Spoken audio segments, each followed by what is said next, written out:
Let's fast on it back for another one. This one's going to be about assessments of how they do it over here in the United Kingdom. Uh, so, just going to get straight into it and say what has to be done to prove that you're disabled in this country. Um, if if you're not from the United Kingdom, you might find some of this absolutely. I don't know how it works in other countries, so it could be bad.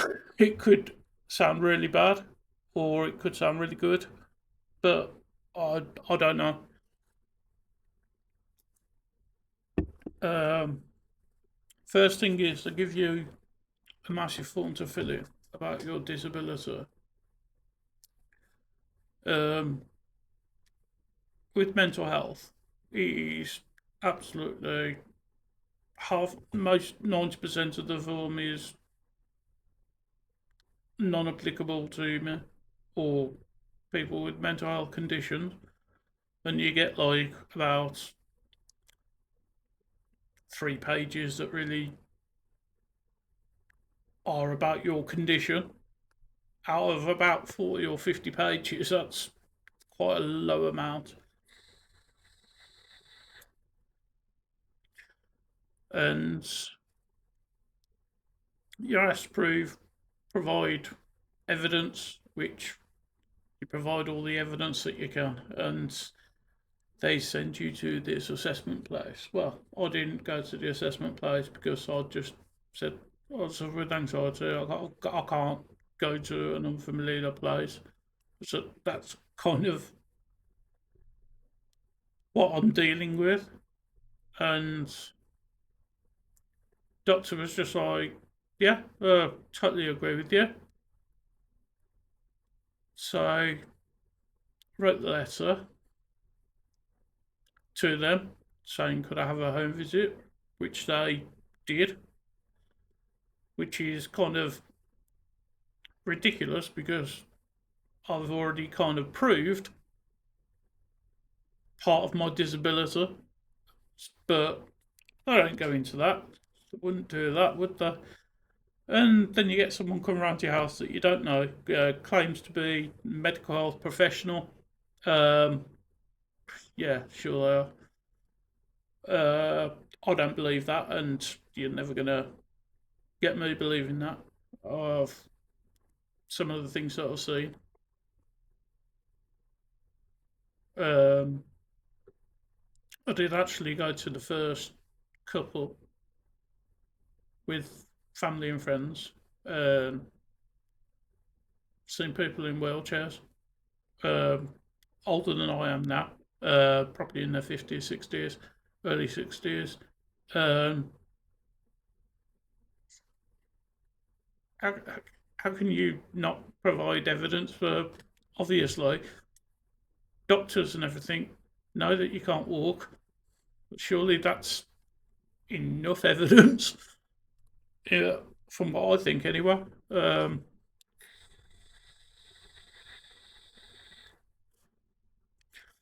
you get taken into this little room. You get marked down for turning up, by the way. Yeah, just for being there, you get marked down. I The first question that I got was, am I left or right-handed? Yeah, I believe it. That is the first question that I got. Believe me or believe me. I'm not lying. I'm not making this up. You couldn't make it up. I mean, what has that got to do with anything? Okay, if you were missing a hand and that was your dominant hand, maybe, but no, it's stupid. Um, I do now go. I write things down when they're talking to me because I've had to take it to tribunal 3 or 4 times. I got no scored nothing on the PIP. I went to tribunal. All of a sudden, I got scored. You need enhanced, and it's the way it's gone. So many times they score me nothing, so that I'm nothing wrong with me. Even though that I've provided all the evidence, I'll just go in and provide the evidence to a tribunal, and they're like, "Oh yeah, why have they scored you nothing?" So what I try and do during the assessments is, because I've had a few, and when they're asking me the questions, I will write down the answers that I gave and then screenshot it on my phone. So your phone isn't going to lie when that photo was taken, because it doesn't. Your phone can't lie. So uh, I've caught them out in a lie, and on a couple of occasions, and I've gone to the tribunal. I've gone straight into the tribunal and just look at my phone. There you go. That's when the question, because they've said different things. I says that's the question that was asked. That's the answer that I gave, and that's what is down on the report. So, most of it is like, they won't lie about the main things. They'll not lie about the trivial things that really doesn't need to be lied about. So you you go into a tribunal, show them a screenshot of your phone, and just like, if they're lying about that, can I have a proper assessment in here? Because that's that's where it is, and so I sort of have two assessments. One from the supposed professionals, which I don't think they are professionals. I couldn't run a bath, not, and certainly couldn't work for the NHS. So I don't know who they are, but definitely not for me anyway. Like I say, I've seen people in wheelchairs. How can you? I don't get how you can even be like, well, how can you lie about that? How can you can't lie about something like that, surely? It's because you'll have medical evidence backed up.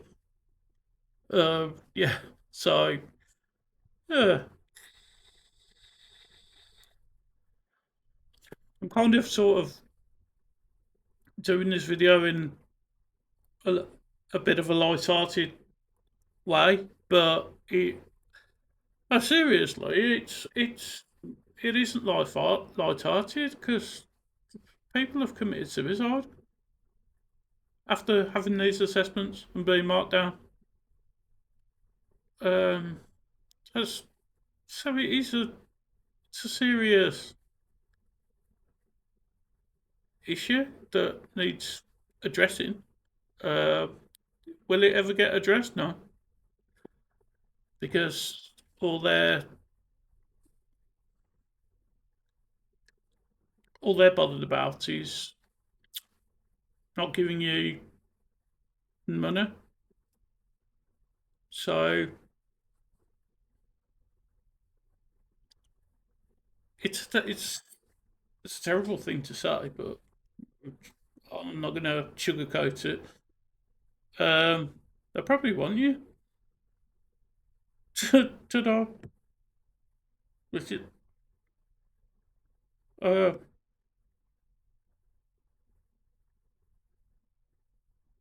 yeah, they probably do, because they don't have to pay for you anymore after that. So, although I'm saying it in a light-hearted way, maybe not going to accuse someone. I'm just going to say how I think it would be probably more beneficial if you weren't here. For the, it's just my opinion. I don't know how it works, but just my point of view, and it's my honest point of view, and it will never change. It's just it's absolutely nuts the way they go about it. I don't think assessments for certain disabilities should be warranted. I'm under Northcroft in Birmingham. Um, I've always said to them, well, why don't you just talk to my shrink? You know, they can give you all the information that you need. They see me regular every 6 months to 12 months, maybe. Um, they do kind of have all the information, and they're allowed to pass it on because I've given my permission for that to happen.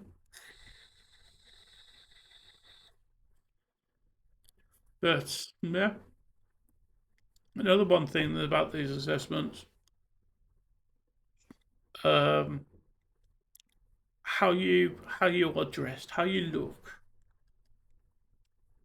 kind of thing is one of the things that they put in. Oh, he looks neat and tidy, kind of thing. Or I've had that on every assessment, and the last one, oh my days, I I was just like, they just say that. So I did it to prove the lie.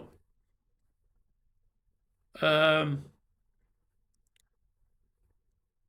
I got mud all over my trousers, ripped them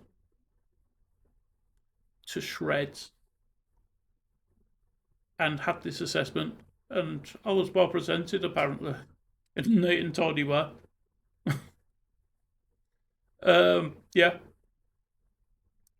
and that was one of the things I took into the tribunal. I says, I was well presented, neat and tidy. I says, I did it on purpose because I know that they're lying. So how can you?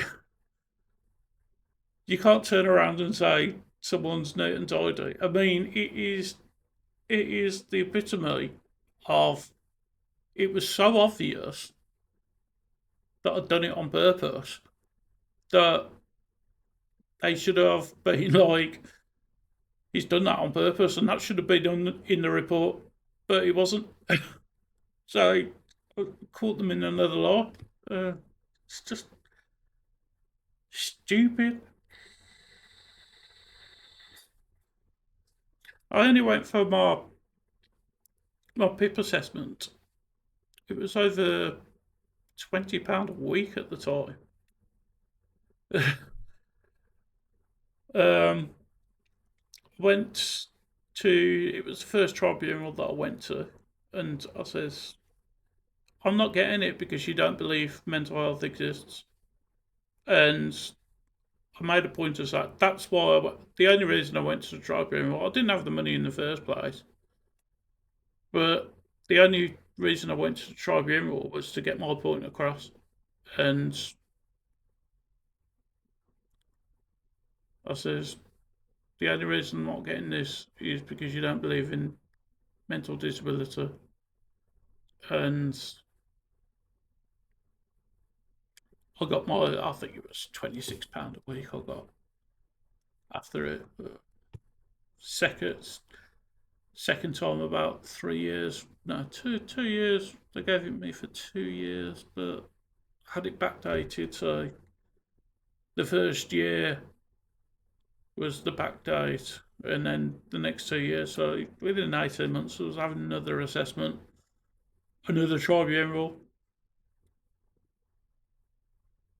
Um, the last one that I got sent for, I got a five year disability. It still runs for another few years, and I didn't actually get assessed because I handed them so much information. I think it cost me about 20 quid just to get it there by post, because you always have to, these people, you've got to send everything by post. When I was ESA, it's now gone into Universal Credit, but ESA was the original one. I had to hand in doctor's notes while I was in the assessment phase to prove that I was ill, which is fair enough. Every time that I handed in a doctor's note, it mysteriously went missing. Every time. I've never, ever had anything lost in the post in my life. I was handing it in at the job centre. So I was personally giving it to them. All of a sudden, it goes missing. So that's a strange coincidence. So what I ended up doing, it cost me like £6 a month. I recorded the delivery. I sent it to them by post, recorded, so they had to sign for it. A little piece of paper costing me £6 just because I know that they're doing this on purpose. So, yeah.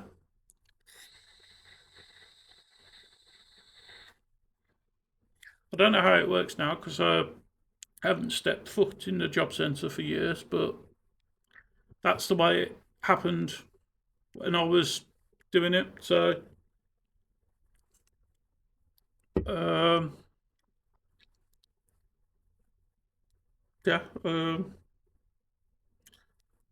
My advice to everyone, to be honest with you, if you're outside in Britain and you watch this video, please tell me what it's like in your country, because it can't be as bad as it is here. If it is, I've got a hat. I'll eat it. I'll do it as a YouTube video, and yeah, I think that's going to be it for today, because I just wanted to let everyone know. My advice, actually, I'm going to give my advice. Um, Take notes. If you're ever in an assessment, take notes. Um, have someone with you actually in the assessment, because that's, I I do things on my own. I never have anyone with me in the assessment because that's just the way I'm built. Um, it's probably not a flaw. Definitely, it is certainly a flaw, but I don't. Um, and I had to say it's harder for someone that loves you, who would be, if anyone was in there, my mother would be in there, or my dad, or my sister. It's hard enough for them that they have to go through my illness anyway. Um, I think it would be very unfair to, in an assessment environment, have to put them through the hell that they're already going through because of me, my illness. I would, I couldn't do it. It would just be like they're reliving it, even though they know a lot of things, but there are things that I haven't said. Um, Most of it I have, but I couldn't put someone that I care about through that ordeal again, even though they've already gone through it. It just, that's why I go in on my own. But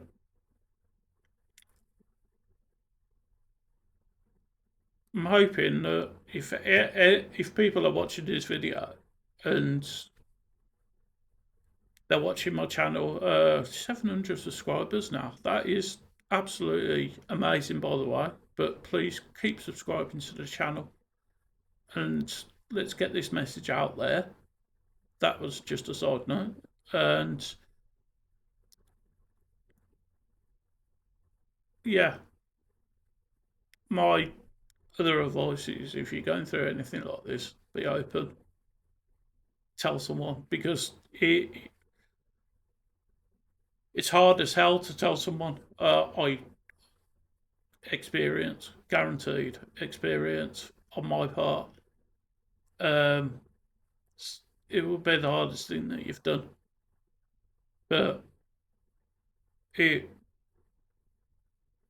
the rewards are far outweighing how difficult it is because people will understand. I didn't think anyone would understand, um, which is very wrong of me. But if I didn't think anyone would understand, then it was I didn't understand it myself at the time. So be open and honest with loved ones because it will help you a little bit. It won't be the amazing fix, but it will help you a bit. So that's my advice for kind of assessments. And yeah, I've tried to keep it light-hearted, but there is very serious problems with the way it's run in the United Kingdom. Like I say, I don't think it could be anything like it any other country in the world, but well, I hope it's not. So yeah, so I'm going to finish it there for this week, and I'll probably have a few more things to say about assessments going forward. But that was just my little video into it. So I hope you enjoyed it. Please like, subscribe to the channel, hit some comments in there. I'd love to read what everyone thinks. And until the next one, this is Fast Johnny out. See you later.